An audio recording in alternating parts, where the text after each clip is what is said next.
Matt Whitaker, former U.S. Acting Attorney General. This is such a great conversation about America, our future, what's going to save our republic. We have a great football player. Matt Whitaker is here. Matt. They tried to bury me. They didn't realize I was a seed. It's a touchdown. Whitaker. Former Acting U.S. Attorney General. Under President Trump. I'm going to be an unwavering supporter of law enforcement. Welcome to Liberty and Justice with your host, Matt Whitaker. Today's episode is sponsored by Save Missouri Values PAC. Welcome to Liberty and Justice. I'm your host, Matt Whitaker. Remember, every Friday, 7 p.m., we premiere on CPAC Now, and you can catch everything we're doing at whitaker.tv or any place that good podcasts are distributed. Sign up for our newsletter at whitaker.tv, too. My guest today is a good friend and just a warrior fighting back the Biden administration. It is Louisiana Attorney General Jeff Landry. Jeff, how are you doing, my friend? I'm doing great. How are you? It's great to be with you. Love the show. I'm doing well. I'm enjoying. You're going to be episode 22, and we've had a lot of success. Obviously, the issues are breaking our way, and people are interested in what we have to cover. So I want to jump right into it. We've just come off a string of Supreme Court opinions that really have almost started to clarify some conservative legal thoughts. And I just wanted to, most recently we had the West Virginia versus EPA case. I know that you filed an amicus brief. At least your friend, Mr. Morrissey and Mr. Wrigley were the main drivers of that in North Dakota and West Virginia. But tell me a little bit about how that's going to affect Louisiana power plants and just generally the relationship between the states and the federal government. Yeah, look, this is a case that's been going on for quite some time. And of course, a big shout out goes to Patrick Morrissey, the Attorney General in West Virginia, for staying on this case. It's an important case for a lot of different reasons. Basically, it was probably one of the first major questions doctrine cases that the Supreme Court answered in a long time. And for those of y'all saying, what's a major questions doctrine case? Well, basically, that's what it is. Who is the best person to answer this question, the question before the court, in relation to that doctrine? And so what the court said is that, look, when it comes to the regulation of greenhouse gases, Congress has really been silent, and that is a major question that needs to be answered. And the branch that's best suited to answer that question is Congress, not EPA or not any of the other agencies. Because up until today, basically we had all of these different agencies out there trying to regulate greenhouse gases and climate change in a hodgepodge way, some with very little statutory authority like EPA, and some with none. Like I'll give you President Biden's executive order on the social cost of carbon, no statutory foundation whatsoever. So big case, especially when you think about where we are, Matt. Think about it. Gas prices, think about where gas prices are, natural gas prices, electric bills, all of those things, the inflationary prices inside of those costs are built into a lot of government over-regulation. So it's a great case. Yeah, it is a great case. And I know that you paid very close attention, not only to this case, which, to your point, gets into the major questions doctrine, major issues doctrine. It's called a lot of things. But this was previewed, and I've talked about this was previewed in the OSHA case when they tried to do a vaccine mandate across all employers. And Justice Gorsuch wrote a concurrence that said, this is an issue. Congress has not delegated this authority. And, this case, I think everyone expected that it would finally address this issue and put the administrative state back in its box, that if Congress hasn't specifically delegated the power to one of these ABC type administrative bureaucratic overlords, that, they couldn't regulate it. So I think this is a huge win just for federalism at the end of the day, and trying to get this federal government back, to its constitutional and legal structure, isn't it? Oh, they definitely did. I mean, today's ruling put EPA back into basically a Chevy vote. no pun intended. I mean, it really restricted the ability of EPA to further wreak havoc on the American economy and those who create energy at an affordable rate for Americans out there. So again, this is going to have long-lasting impacts.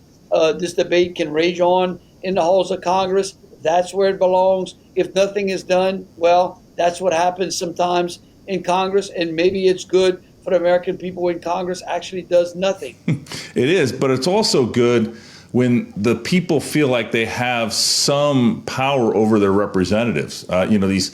These administrative bureaucrats that are not elected and sort of dramatically impact Americans' lives. I think people feel powerless, but when they know that their member of Congress is responsible and is accountable for these policies, then I think that's a much better setup. And in this case, the people have not voted to regulate carbon in this kind of manner, or to, sort of dramatically change what a power plant can burn or offset or otherwise this, convoluted structure they had invented. I've been very frustrated, with both the Obama administration and this Biden administration and how they have overstepped their authority. And, thank God for the Supreme Court being willing to put this back and put it back in the people's hands ultimately through their representatives.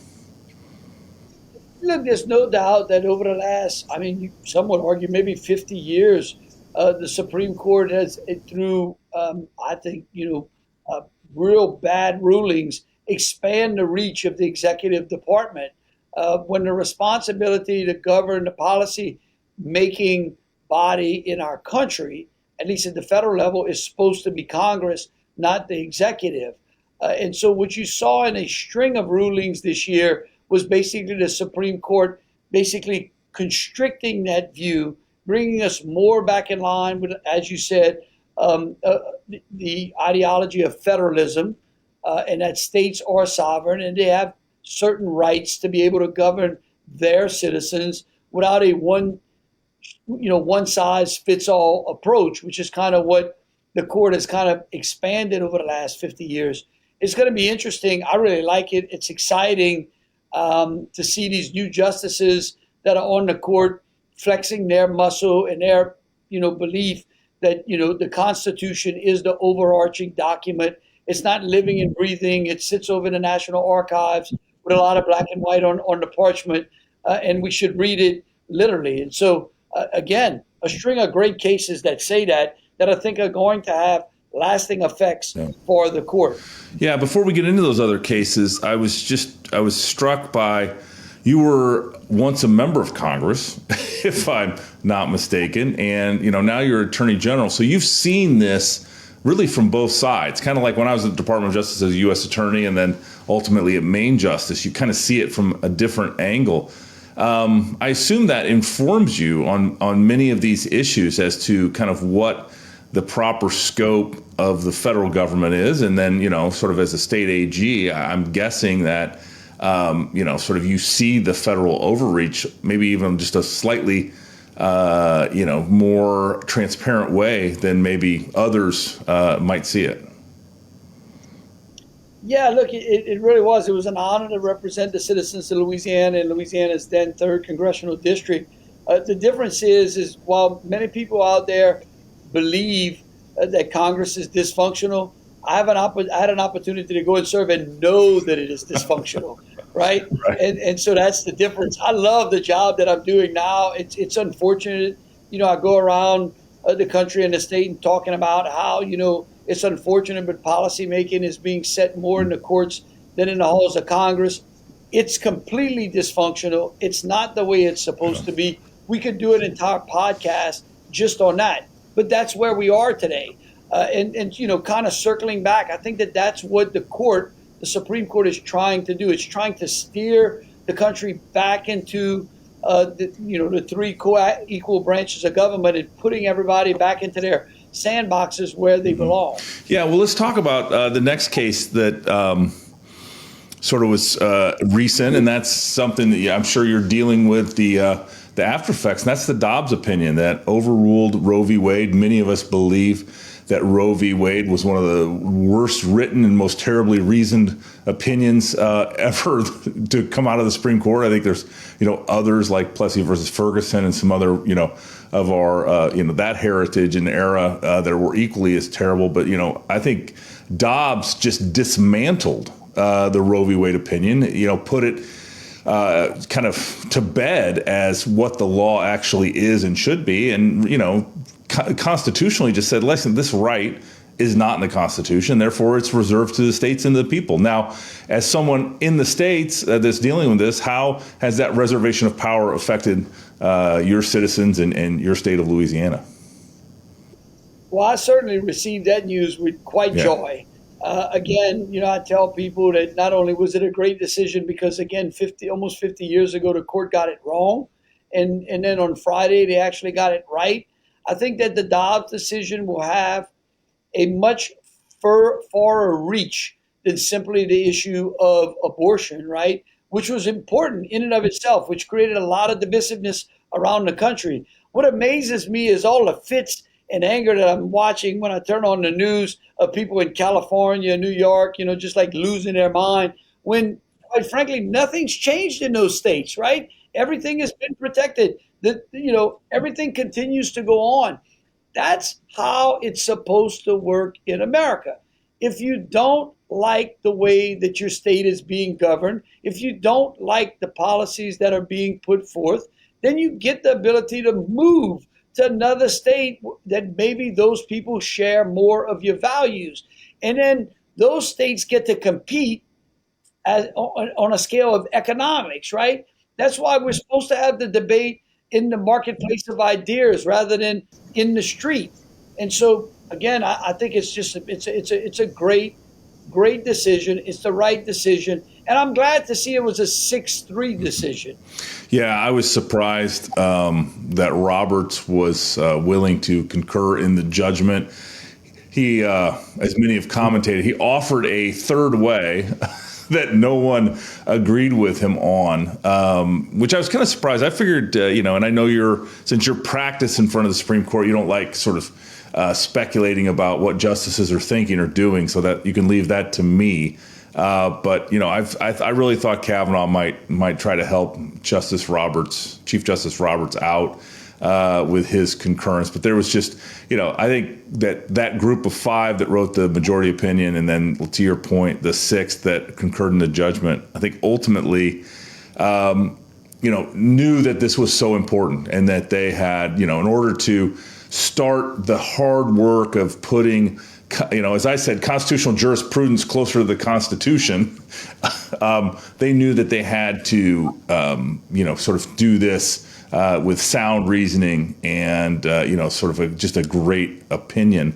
And I'm sure that you're going to be, unfortunately, litigating some of these cases about, because you guys, my understanding, had a trigger law that made abortion illegal in the state of Louisiana. And, they found a judge that would, issue an injunction. But I know you're going to continue to litigate that until, sort of this Dobbs opinion is fully complied with in Louisiana.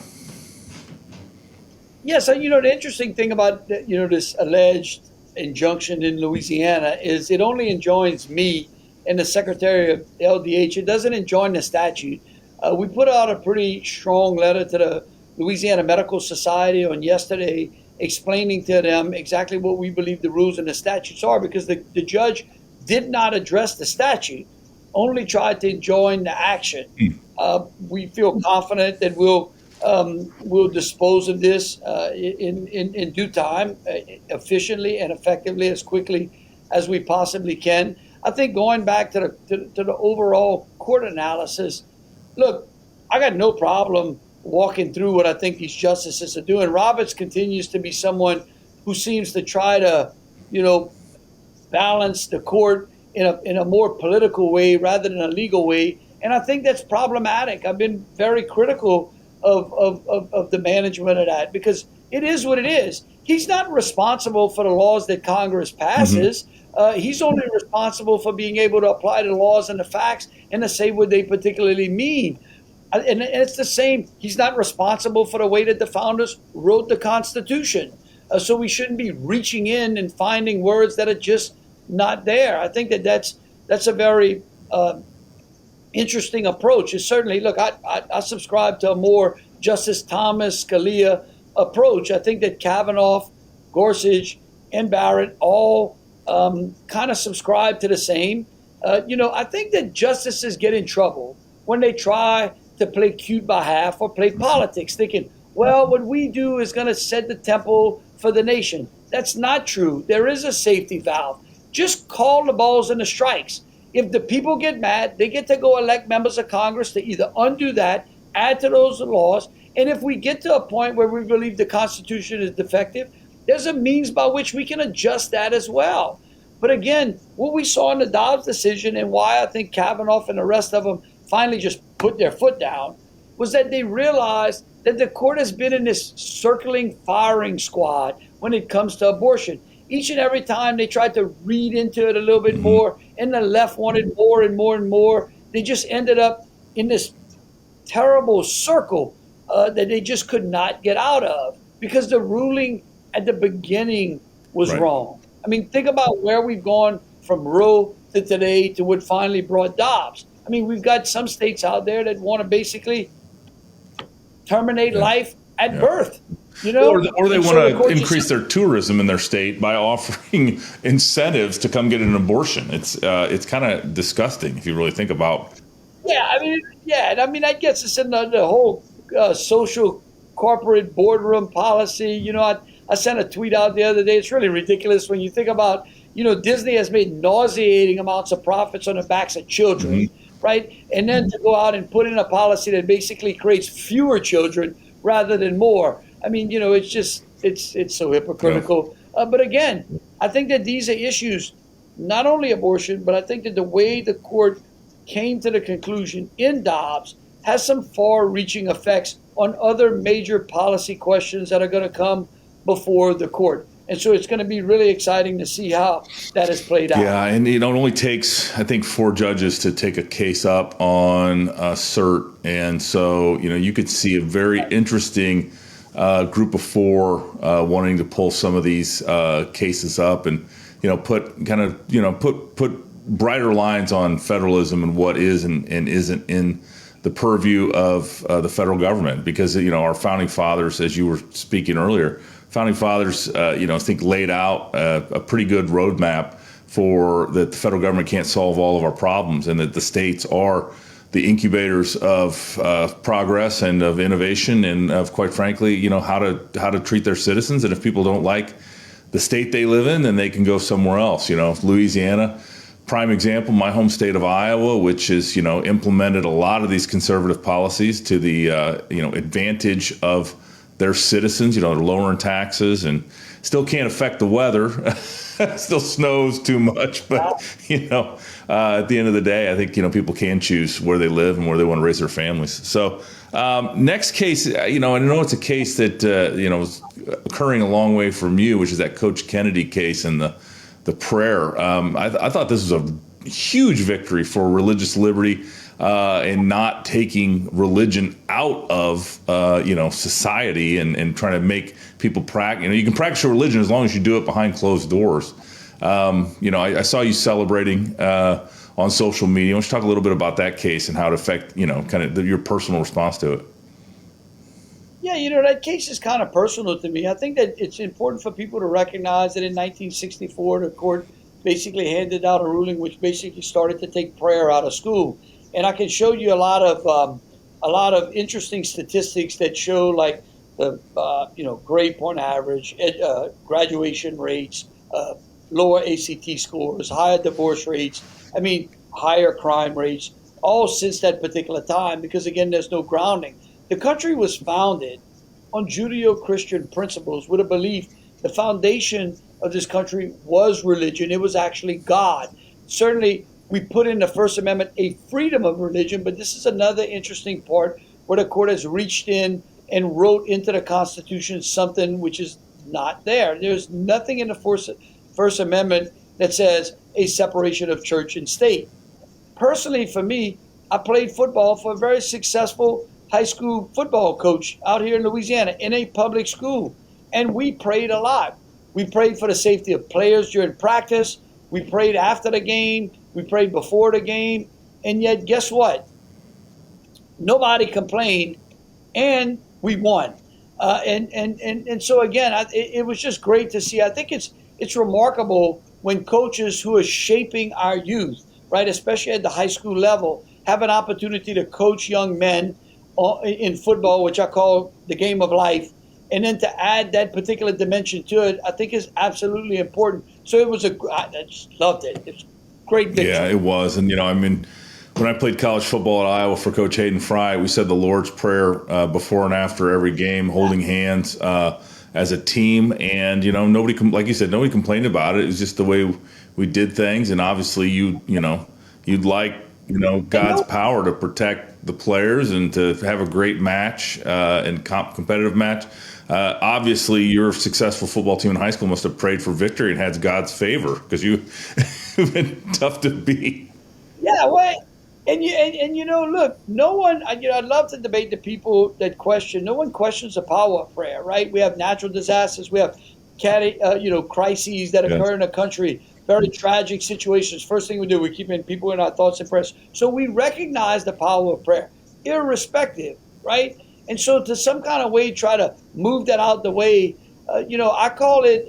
What we've been seeing is, and I don't like it. It's a replacing big G with little g, and that's God with government, and that's problematic. And so again, I think it's a great ruling. No, that is. And then finally, we had probably in all these cases, this is the first one that came out was the Second Amendment case, which pretty much said that you have a constitutional right to keep and bear arms outside of your home. It's kind of a continuation of the Heller case, and I think it really has not redefined, because the Second Amendment's always said what it said, but I think it really has clarified an important issue on these kind of, whether you shall permit, may permit, kind of all these constitutional questions around concealed carry permits. So, I'd love your thoughts on that as well.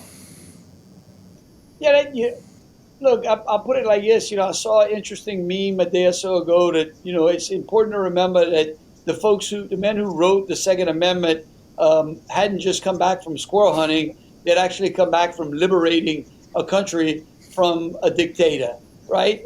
And so I think that when you put it into that context, you understand why the Second Amendment was there. I'm a big supporter of the Second Amendment.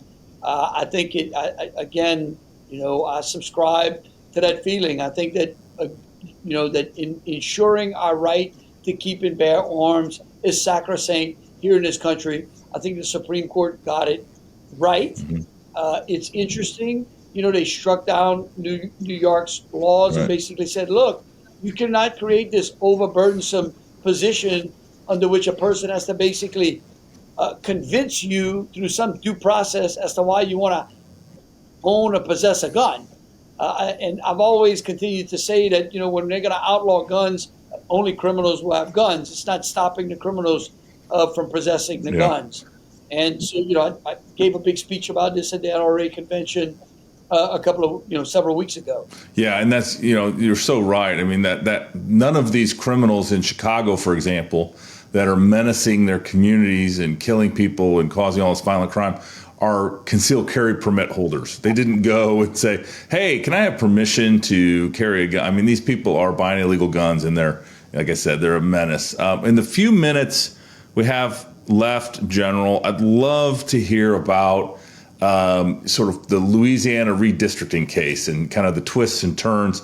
My understanding is that the map that y'all are going to vote with in 22 is the map that the legislature passed. And why don't you just tell me about kind of where that's at and where it's going? So to kind of set the stage, Louisiana, like all the other states, their legislature met and they drew redistrict. They redrew the maps for Congress, for members of Congress. That map was initially vetoed by the governor. They went into a special veto session and overrode that veto. The map was then sued. Then we were sued on the map because the plaintiffs claimed we were required to draw two minority-majority districts instead of the one that had been established back in the 1980s. And so we drew a pretty liberal district, a very liberal district judge in the Middle District in Baton Rouge who wanted to impose her own particular will. We went up to the Fifth Circuit. We had a brief stay. They lifted the stay. The legislature went into special session. They did nothing. That was a circus. We went back to the district court. The Fifth Circuit sent us to a merits panel, which we were supposed to have merits arguments this week coming, in the middle of the holidays.